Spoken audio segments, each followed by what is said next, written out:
എല്ലാവർക്കും നമസ്കാരം. ഞാൻ ആദ്യം കഥ പറയാം. ഞാൻ മുമ്പ് പറഞ്ഞിട്ടുള്ളതാണ് ഏതൊരു പ്രോഗ്രാമിൽ. അതായത് ഒരു സിദ്ധൻ, അദ്ദേഹം വളരെ ഈശ്വരനോട് വളരെ സമർപ്പിത മനോഭാവത്തോടു കൂടി ജീവിക്കുന്ന ഒരു സിദ്ധനാണ്, ഒരു യോഗിയാണ്. അപ്പോ അദ്ദേഹം എപ്പോഴും ഭക്ഷണം കഴിക്കുന്നതിന് മുമ്പ് ആരെങ്കിലും ഭക്ഷണം കഴിക്കാനുണ്ടോ എന്ന് ഉറക്കെ ചോദിച്ചിട്ട് അദ്ദേഹത്തിന്റെ താമസ സ്ഥലത്തിന് സമീപത്ത് അങ്ങനെ ഉണ്ടോ എന്ന് അന്വേഷിച്ചിട്ടേ കഴിക്കൂ. അത്രയ്ക്കും താൻ കഴിക്കുന്ന സമയത്ത് ആരും വിശന്നിരിക്കരുത്, തന്റെ ചുറ്റുവട്ടത്തുള്ള ആരും വിശന്നിരിക്കരുത് എന്നുള്ള ഒരു നിർബന്ധമുള്ള ഒരു മനുഷ്യൻ. പക്ഷെ ഭയങ്കര എന്തിലും ഈശ്വരനെ കാണുന്ന, എപ്പോഴും ഈശ്വര വിചാരത്തോടു കൂടി ജീവിക്കുന്ന ഒരു യോഗി. അപ്പൊ ഒരു ദിവസം അദ്ദേഹം അങ്ങനെ ചോദിച്ച് ഭക്ഷണം കഴിക്കാനായിട്ട് തിരിഞ്ഞു നടക്കുന്ന സമയത്ത് ഒരു ഭിക്ഷക്കാരൻ ഭക്ഷണം കഴിച്ചിട്ട് ഒരുപാട് നാളായി എനിക്ക് വല്ലതും തരണം എന്ന് പറഞ്ഞിട്ട് വരും. അപ്പോ അദ്ദേഹം അത് വളരെ ഉപചാരത്തോടു കൂടി, വളരെ ഭവ്യതയോടു കൂടി അദ്ദേഹത്തെ കൊണ്ടുവന്ന് ഭക്ഷണം കഴിക്കാനുള്ള സ്ഥലത്ത് ഇരുത്തി. അപ്പൊ ഇദ്ദേഹം എന്നിട്ട് പ്രാർത്ഥിക്കാനായിട്ട് തുടങ്ങും. ഈ യോഗി പ്രാർത്ഥിച്ചിട്ടാണ് എല്ലാം ചെയ്യുക, പ്രാർത്ഥിക്കാനായിട്ട് തുടങ്ങും. പക്ഷെ നമ്മളെ ഭിക്ഷക്കാരൻ, അദ്ദേഹം വിശന്നിട്ടാണ് വന്നത്. മുൻപിൽ ഭക്ഷണം കണ്ട ഉടനെ അദ്ദേഹം എടുത്ത് കഴിച്ചു തുടങ്ങി. അപ്പൊ ഇദ്ദേഹം പ്രാർത്ഥനയൊക്കെ ഒക്കെ കഴിഞ്ഞ് നോക്കുന്ന സമയത്ത് ഇദ്ദേഹം ഇരുന്ന് ഭക്ഷണം കഴിക്കുന്നു. അപ്പൊ അത് സഹിച്ചില്ല, ഈ യോഗിക്ക് സഹിച്ചില്ല. ഇത്രയും നമുക്ക് നൽകിയിട്ടുള്ള ഈശ്വരനെ വിചാരിക്കാതെ നീ എന്ത് അഹങ്കാരമാണ് കാണിക്കുന്നത്, ഈ ഭക്ഷണത്തോട് ഒന്നിനെയും വിചാരമില്ല, ഒരു ഈശ്വര വിചാരമില്ലാതെ നീ പ്രവർത്തിക്കുകയാണെന്നുള്ള രീതിയിൽ ഷൗട്ട് ചെയ്തിട്ട് അദ്ദേഹത്തെ പോകാൻ പറയും. അപ്പൊ നീ ഭക്ഷണം കഴിക്കാൻ അർഹനല്ല എന്ന് പറഞ്ഞിട്ട് എണീറ്റ് പോകാൻ പറയും. അയാൾ ആ പാതി കഴിച്ചതോടുകൂടി എണീച്ച് നടക്കുന്ന സമയത്ത് അയാൾ പറയും, ഈശ്വര, ഇത്രയും കാലം ഞാൻ ഒരു പ്രാവശ്യവും നിന്നെ വിചാരിച്ചിട്ടില്ല ഭക്ഷണം കഴിക്കാനായിട്ട് സമയത്ത്, എന്നിട്ടും എനിക്ക് എന്നും നീ ഭക്ഷണം നൽകി. എത്രയോ ഈ ലോകത്ത് കോടാനുകോടി ജീവികൾ ഭക്ഷണം കഴിക്കുമ്പോൾ ഒരിക്കലും നിന്നെ വിചാരിക്കുന്നില്ല, എന്നിട്ടും നീ എന്നും ഭക്ഷണം നൽകുന്നു എല്ലാത്തിനും. ഇപ്പൊ ഈയുടെ നിമിഷം നിന്നെ ഒരുപാട് നിന്റെ വിചാരമുള്ള ഒരു യോഗി ഞാൻ നിന്നെ വിചാരിച്ചില്ല എന്നുള്ള ഒരു കാരണം കൊണ്ട് എനിക്ക് ഈ നേരം ഭക്ഷണം നിഷേധിക്കപ്പെട്ടിരിക്കുന്നു എന്ന് പറഞ്ഞിട്ട് അയാള് ഈശ്വരനെ വിളിച്ചിട്ട് അയാൾ തിരിഞ്ഞു നടക്കും. അത്രയാണ് കഥ. അപ്പൊ ആ യോഗിക്ക് അപ്പോഴാണ് വലിയൊരു എൻലൈറ്റൻമെന്റ് ഉണ്ടാകുന്നെന്ന് പറയുന്നത്. എന്ന് വെച്ചാല് നമ്മള് ചെയ്യുന്നു ഒരു ശരി, നമ്മൾ ചെയ്യുന്നു എന്ന് കരുതി മറ്റൊരാള് അത് ചെയ്യുന്നില്ല എന്ന് കരുതി അയാൾക്ക് ഇവിടെ നിലനിൽപ്പില്ലെന്ന് കരുതരുത്. അത് നമ്മുടെ ചിന്തയിലാണ് ആ നിലനിൽപ്പ് ഇല്ലാതാകുന്നത്. സത്യത്തില് ഇവിടെ അത് നിലനിൽക്കുന്നത് കൊണ്ടാണ് നമുക്ക് അതിനെ ഒരു പ്രതിരോധമായിട്ട് മനസ്സിലാകുന്നത്. അപ്പൊ ഈ കഥയിലൂടെ മനസ്സിലാക്കേണ്ടത്, ഇതെല്ലാം ഒഴിവാക്കിയ പ്രകൃതി അതിനെ നിലനിർത്തുന്നുവെങ്കിൽ അതുപോലെ ഉണ്ടാക്കിയ ഒന്നാണ് നമ്മളും. നമുക്ക് എന്തുകൊണ്ട് അതിനെ അനുവദിച്ചുകൂടാ എന്നുള്ളതാണ് ചോദ്യം. അത്രേ ഉള്ളൂ ജീവിതത്തിലെല്ലാം എന്ന്. അതായത് ദർശൻ ചോദിച്ചു, നമുക്ക് ശരിയാണ് ഒരു കാര്യം, പക്ഷെ അയാൾക്ക് അയാളുടെ ശരിയുണ്ട്. പക്ഷെ നമുക്ക് അത് അക്സെപ്റ്റ് ചെയ്ത് പോയാലും അത് നമുക്ക് ബുദ്ധിമുട്ടാകുന്നു എന്ന് പറയുമ്പോൾ എന്താ ചെയ്യുക? അപ്പൊ ഞാൻ ഈ ഒരു കഥ പറഞ്ഞപ്പോ ദർശൻ ശരിക്കും പറഞ്ഞാൽ അതില് വല്ലാണ്ട് അത് ആർക്കായാലും അത് കേൾക്കുന്ന സമയത്ത് തോന്നും. കാരണം നമ്മുടെ അഹങ്കാരം അല്ലെങ്കിൽ അഹംഭാവത്തിലാണ് അയാളും അയാളുടെ പ്രശ്നവും ഇരിക്കുന്നത്. അപ്പൊ ഞാൻ വിട്ടുവീഴ്ച ചെയ്യുന്നു എന്ന് പറയുന്ന സമയത്ത് ആലോചിച്ച് നോക്കൂ നമ്മുടെ ഒരു അഹങ്കാരം എത്രയാണെന്ന്. അതായത് ഞാൻ ജീവിതത്തിൽ വിട്ടുവീഴ്ച ചെയ്യുന്നു. ആരാണ് ഞാൻ എന്ന് വെച്ചാൽ, ഒരു വലിയ കൊടുങ്കാറ്റ് വരുന്ന സമയത്ത് വൻമരങ്ങൾ കടപുഴകി വീഴുന്നു, ചെറിയ വൃക്ഷസസ്യങ്ങൾ തലകുനിഞ്ഞ്, അതായത് ഫ്ലെക്സിബിൾ ആവുന്നത് കൊണ്ട് അവ നിലനിൽക്കുന്നു എന്ന് നമ്മൾ കഥകളിലും അല്ലാതൊക്കെ മനസ്സിലാക്കിയിട്ടുണ്ട്.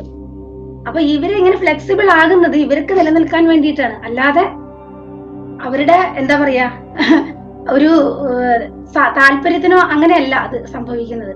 എന്ന് വെച്ചാൽ പ്രകൃതിയില് എല്ലാം അതാത് സമയത്ത് എന്നുവെച്ചാൽ ഇഴുകി ചേരുന്ന വിധത്തിലാണ് എല്ലാം ഉണ്ടാക്കിയിട്ടുള്ളത്. മനുഷ്യന് മാത്രമാണ് ഞാൻ എന്നുള്ളൊരു വിചാരമുള്ളത്. ആ ഞാൻ എന്നുള്ളൊരു വിചാരത്തോടു കൂടിയാണ് എല്ലാത്തിനെയും സമീപിക്കുന്നത്. അവിടെ ഞാൻ എന്നെ മാത്രമേ കാണുന്നുള്ളൂ, എന്റെ താല്പര്യങ്ങളും എന്റെ അറിവും. ആ ഒരു ചട്ടക്കൂടി ഇരുന്നിട്ടാണ് നമ്മൾ പറയുന്നത് ഞാൻ വിട്ടുവീഴ്ച ചെയ്യുന്നു, അയാൾ അത് ചെയ്യുന്നില്ല എന്ന് പറയുന്നത്. അപ്പൊ ഞാൻ പറഞ്ഞത്, നമ്മളൊക്കെയും വിട്ടുവീഴ്ച ചെയ്യാണ്ട് ഈ ഒരു അവസ്ഥയിൽ ഇങ്ങനെ ഇരുന്ന് സംസാരിക്കാൻ സാധിക്കില്ല നമുക്ക്. പക്ഷെ ഒരിക്കലും ഞാൻ വിട്ടുവീഴ്ച ചെയ്യുന്നു എന്നുള്ള ഒരു എന്താ പറയാ ആ ഒരു ഭാവം ഇല്ലാണ്ട് നമുക്ക് ചെയ്യാൻ കഴിയും. അതൊരു വലിയ ഡീപിക്കോളജിക്കലി നമ്മൾ പറയുകയാണെങ്കിൽ അത് വളരെ ആഴത്തിലുള്ള ഒരു ഭാവമാണ്. അതിലേക്ക് നമ്മൾ പതിയെയാണ് എത്തുക. പക്ഷെ ഈ ഒരു അറിവുണ്ടല്ലോ, അതായത് നമ്മളെ നിലനിർത്തുന്ന പ്രകൃതി ഇതിനെ അനുവദിക്കുന്നു എന്നുള്ളതാണ്. എന്ന് വെച്ചാൽ അവിടെ അതിനെന്തോ ഒരു പർപ്പസ് ഉണ്ട് എന്നുള്ളതാണ്, ഒരു ഉദ്ദേശമുണ്ട് അതിനവിടെ. അപ്പൊ നമ്മളെ സംബന്ധിച്ചാണ് അത് പാഴ് എന്ന് പറയുന്നത്. നമുക്ക് ആവശ്യമില്ലാത്ത ഒരു സാധനം, ഒരു ചെടി നമ്മുടെ വീട്ടില് വളരുകയാണെങ്കിൽ അതിൽ നിന്ന് നമുക്കൊരു ഔട്ട്പുട്ടും ഇല്ല എങ്കിൽ നമ്മൾ അതിനെ പറിച്ച് കളയുക എന്നുള്ളതാണ്. അതാണ് നമ്മുടെ മൈൻഡ് സെറ്റ്. പക്ഷെ പ്രകൃതിയിൽ അങ്ങനെയല്ല. അവിടെ നമ്മുടെ ശരീരത്തിൽ ഒരു ചെറിയ രോമം ഉണ്ടാകുന്നുണ്ടെങ്കിൽ അതിന് അവിടെ എന്തോ ഒരു പർപ്പസ്, ഒരു ധർമ്മം നിർവഹിക്കാൻ ഉണ്ടെന്നുള്ളതാണ്.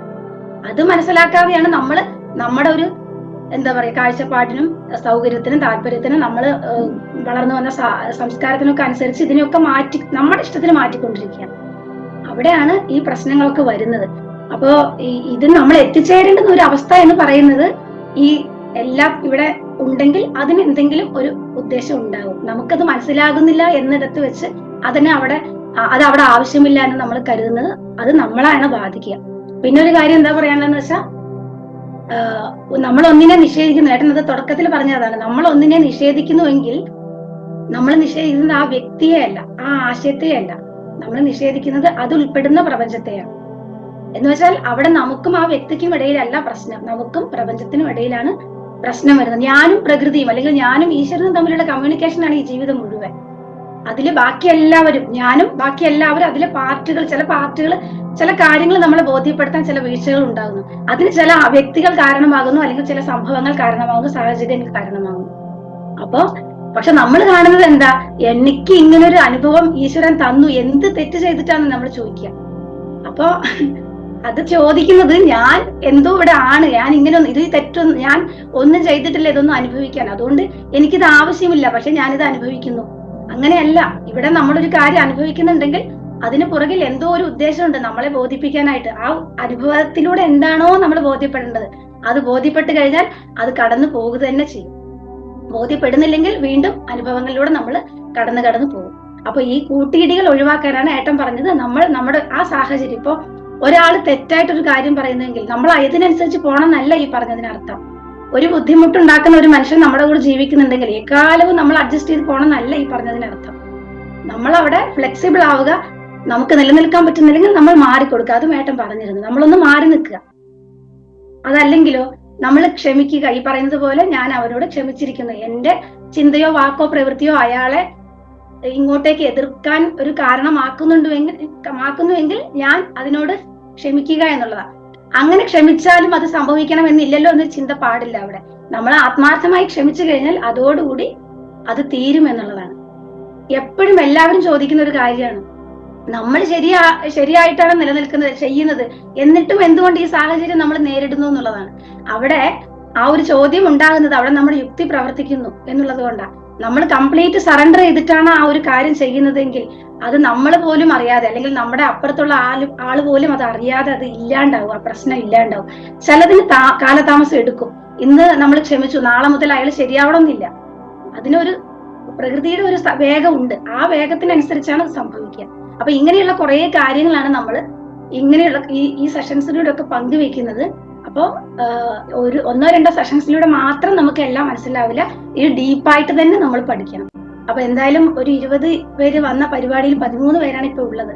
തീർച്ചയായിട്ടും ഈ ഒരു സെഷന്റെ ഏറ്റവും, ഞാൻ പറഞ്ഞില്ലേ തുടങ്ങുമ്പോഴേ പറഞ്ഞു, ഇതിന്റെ ഏറ്റവും സത്ത നമുക്ക് കിട്ടുക അതിന്റെ ചോദ്യോത്തര വേളയിലും ഇവാലുവേഷനിലും ഒക്കെയാണ്. അപ്പൊ സെഷൻ മാത്രം കേട്ടുപോയവർക്ക് ഇതൊന്നും കിട്ടിയിട്ടുണ്ടാവില്ല. അപ്പൊ അത്രയേ ആണ് അവർക്ക് ഇന്നൊക്കെ കിട്ടാനുള്ള അറിവ് എന്ന് വിചാരിക്കുക. നമുക്ക് ഇത്രയേറെ കിട്ടാനും സാധ്യത ഉണ്ടായിരുന്നു എന്നുള്ളതാണ്. അപ്പൊ എല്ലാവരിലും ഈ അറിവ് പ്രവർത്തിക്കട്ടെ എന്ന് പ്രാർത്ഥിക്കുന്നു.